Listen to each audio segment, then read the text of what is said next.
Cyclone యాక్చువల్గా 28 night కానీ లేదా 29 ఎర్లీ మార్నింగ్ కానీ అది తీరాన్ని దాటొచ్చని, అది కాకినాడ ఈ పరిసర ప్రాంతాల్లో దాటేదానికి అవకాశాలు ఎక్కువ ఉన్నాయనేది ఈరోజు ఫోర్కాస్ట్, ఈరోజు వరకు ఉన్న ఫోర్కాస్ట్. దాని మీద ముఖ్యమంత్రి గారు ఇంతవరకు అనేక దఫాలుగా అటు అధికారులతోనూ ప్రజాప్రతినిధులతోనూ వీడియో కాన్ఫరెన్స్, టెలికాన్ఫరెన్స్లో మాట్లాడటం, అనేక ఇన్స్ట్రక్షన్స్ ఇచ్చారు.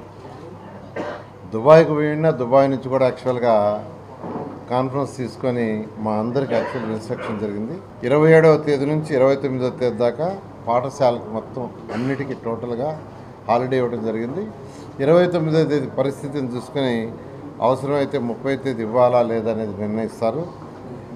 101 వసతి గృహాలు గురుకుల పాఠశాలలో ఉన్న 14,499 మంది పిల్లలు ఇంటికి పంపించేశారు. ఇంటికి రీచ్ అయినట్టు కూడా మెసేజ్ కూడా రిసీవ్ చేసుకోవడం జరిగింది.